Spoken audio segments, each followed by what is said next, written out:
The actual length. சரியா சாமி? இதில் வந்து கையில் அளப்போம்ல, அந்த கை அளவையை ஹேண்ட் ஸ்பேன்னு சொல்கிறோம். முளம் போட்டு அளப்பாங்கள்ல பூவெல்லாம் பார்த்துருக்கியா, அதை வந்து கியூபிட்னு சொல்கிறாங்க. அடுத்தது பாத அளவு, அது வந்து ஃபுட் ஸ்பேன்னு சொல்கிறாங்க. ஒரு பாதத்து மேலே இன்னொரு பாதத்தை வச்சு அளப்பாங்களே, அது வந்து பேஸ்ன்னு சொல்கிறாங்க. சரியா சாமி? இதை கவனத்தில் வச்சுக்கணும். Write the names of the non standard units of measures and names the objects that can be measure using them. ஓகேயா? இதுவுமே ஒரு வகையான மெஷர்மெண்ட்டு தான், அளவைகள் தான். மீட்டர், சென்டிமீட்டர் சொல்கிறோம்ல, அதே போல் நம்ம கையில் அளக்கிறது ஜான் அப்படின்னு சொல்லுவோம். இதை முளன்னு சொல்லுவோம். கால் அளவை அப்படின்னு சொல்லுவோம். இதை வந்து இங்கிலீஷில் என்ன சொல்கிறாங்க அப்படின்னு சொன்னால் ஹேண்ட் ஸ்பேன். ஜான் அளவை. கியூபிட்னா முளம் போடுறது. Foot span. அடுத்தது பேஸ். சரியா சாமி? Name the units. இதுதான் units. Name the objects. Hand ஸ்பேனில் எந்த ஆப்ஜெக்டை, எந்த பொருளை நம்மளால் அளக்க முடியும்னா, நோட்டை வந்து கையளவை வச்சு அளக்கலாம். பென்சில் பாக்ஸை முளம் போட்ட கையளவையில் அளக்கலாம். டேப்லெட்டை கையளவையில் அளக்கலாம். அடுத்தது முளம் போடுறது கியூபிட். டெஸ்க் இருக்குன்னா டெஸ்க்கை வந்து நம்ம முளம் போட்டு அளக்கலாம். பிளாக் போர்டு, கிளாத்து, இதெல்லாம் வந்து முளம் போட்டு அளக்கலாம். ஃபுட் ஸ்பேனு, ஃபுட் மேட்டு, கால் மிதியடியை வந்து ஃபுட் ஸ்பேனில் அளக்கலாம். டோர் வித்து, டோருடைய அகலம். ஸ்மால் ரக்கு இருக்கும்ல சாமி? ரக்குன்னா என்ன? இந்த பனிக்காலத்தில் போத்திக்குவோம்ல, அந்த ரக்கு, அதெல்லாம் நம்ம கால அளவையில் அளக்க முடியும். பேசுன்னு பார்த்தேன்னு சொன்னால் கிளாஸ் ரூம். ஒரு கிளாஸ் ரூம் முழுமையும் எவ்வளோ அளவு இருக்குது அப்படிங்கிறத அடி மேலே அடி வச்சு போய் நம்ம கண்டுபிடிக்க முடியும். Class room length. Corridor, garden, தோட்டம்லாம் இருக்கும்ல, கார்டன், அதையெல்லாம் வந்து நம்ம இந்த அளவையில் அளக்க முடியும் அப்படின்னு சொல்கிறாங்க. சரியாடாமா? அடுத்தது let's practice. Name of the child, length of the black board. இப்போ உன்னோட ஃப்ரெண்ட்ஸ் 4-5 பேர் எடுத்துக்கோ. அவங்க கையளவையில் பிளாக் போர்டு அளந்தாங்கன்னா எவ்வளவு கிடைக்கிது?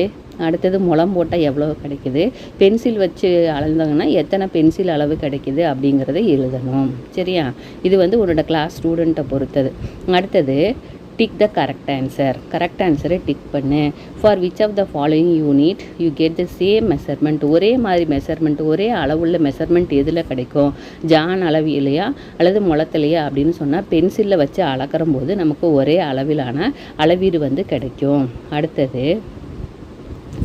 அடுத்தது பார்த்தீங்கன்னா, for which of the following units did not get different measurements.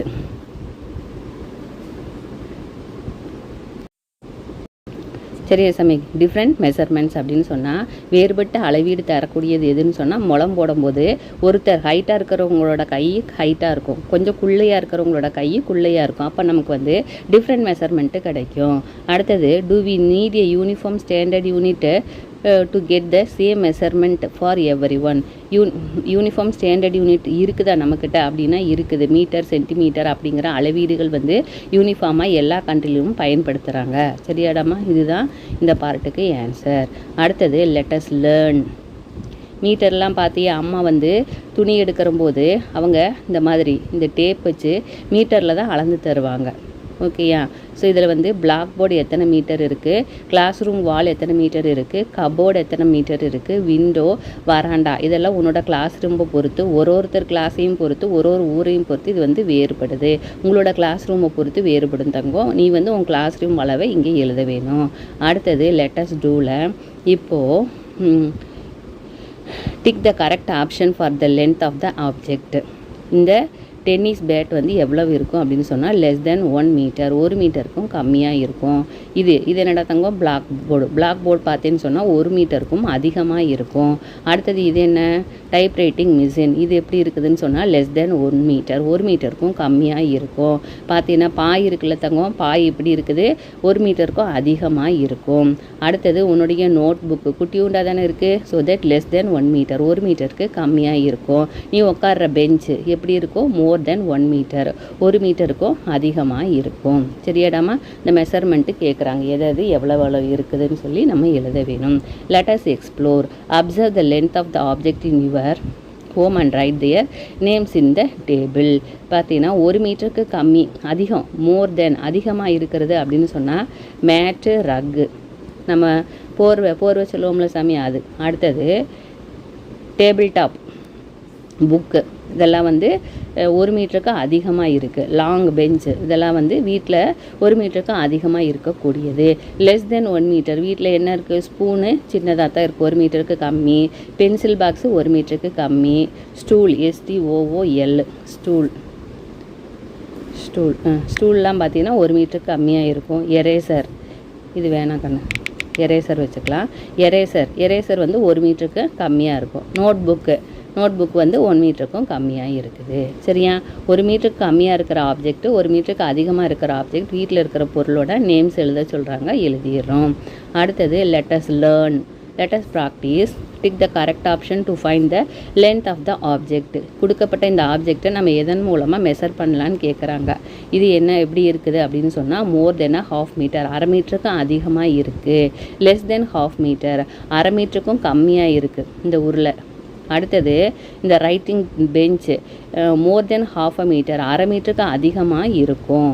அடுத்தது இது என்னது? மேட் கால் மீதி ஏரியா அது மாதிரி ஒன்று கொடுத்துருக்காங்க சாமி. இது வந்து லெஸ் தென் ½ மீட்டர். அடுத்து நீ எழுதுவில்லை ஸ்லேட்டில் எழுதுறியா என்னன்னு தெரியல இந்த காலத்தில். மோர் தென் ½ மீட்டர், அரை மீட்டருக்கும் அதிகமாக இருக்குது. அடுத்தது உன்னுடைய நோட்புக்கு லெஸ் தென் ½ மீட்டர். சரியா? ஒரு அரை மீட்டருக்கும் கம்மியாக இருக்குது. எது மோர் தென், எது லெஸ் தென் அப்படின்னு சொல்லி இதில் நம்ம டிக் பண்ண வேணும். Observe the length of the object in your home and write the names in the table. வீட்டில் இருக்கிற பொருட்களை அப்சர்வ் பண்ணி எது ½ மீட்டருக்கு அதிகம், எது ½ மீட்டருக்கு கம்மின்னு எழுது. டைனிங் டேபிள் மோர் தென் ½ மீட்டர், அரை மீட்டருக்கு அதிகம். பெட்டு, நம்ம தூங்குகிற பெட்டு அரை மீட்டருக்கு அதிகம். நம்ம டோரு அரை மீட்டருக்கு அதிகம். டெலிவிஷன் ஸ்க்ரீன் வந்து அரை மீட்டருக்கு அதிகம். டெலிவிஷன்னா டிவி ஸ்க்ரீன் வந்து பெருசாக தானே இருக்குது. அடுத்தது மொபைல் ஃபோன் அரை மீட்டருக்கும் கம்மி. ஸ்பூனு அரை மீட்டருக்கும் கம்மி. பென்சில் பாக்ஸு அரை மீட்டருக்கும் கம்மி. டூத் ப்ரஷ்ஷு அரை மீட்டருக்கும் கம்மி. வீட்டில் இருக்கிற பொருளில் எது அரை மீட்டருக்கு அதிகம், எது அரை மீட்டருக்கு கம்மின்னு எழுத சொல்கிறாங்க. அதை நம்ம எழுதிடுறோம். அடுத்தது லெட்டஸ் லேர்னு இதில் ஒன்றும் இல்லை. இந்த பக்கம் லேர்னிங் செக் இருக்குதுடாமா. Tick the uniform non standard unit. Standard unit இல்லது, நான் ஸ்டாண்டர்ட் யூனிட்டில் நம்ம முளம் போடுறது, கையளவை, அடுத்தது வந்து காலளவை இதெல்லாம் பார்த்தோம் இல்லையா. இதுதான் வந்து யூனிஃபார்ம் நான் யூனிஃபார்ம் ஸ்டாண்டர்ட் யூனிட். சரியா? பென்சிலெல்லாம் அளந்தோம்னா யூனிஃபார்மாக வேல்யூ கிடைக்கும். Tick the standard unit. ஸ்டாண்டர்டாக இருக்கக்கூடிய யூனிட் எது? மீட்டர், சென்டிமீட்டர் இதெல்லாம் வந்து ஸ்டாண்டர்டாக இருக்கக்கூடிய யூனிட். அதனால் அதை நம்ம டிக் பண்ணிக்கிறோம். Tick the object that is more than 1 metre long, 1 மீட்டருக்கு அதிகமாக இருக்கிறத டிக் பண்ணு. கார் வந்து 1 மீட்டராக இருக்குது, பொம்மை கார் தான் 1 மீட்டர் இருக்கும். கார் எப்போவுமே 1 மீட்டருக்கு அதிகமாக இருக்கும். Tick the object that is less than ½ metre, அரை மீட்டருக்கு கம்மியாக இருக்கிற பொருள் எது? பென்சில். சரியாடாமா? எழுதிடுவே இல்லை பார்த்தீங்கன்னா இதில் இது சரியா? அடுத்தது இதில் வந்து டிக் த ஸ்டாண்டர்ட் யூனிட் எதுன்னா மீட்டர். இதோட இந்த 7th லெசன் முடிஞ்சது. If you are like our video please like, subscribe and share.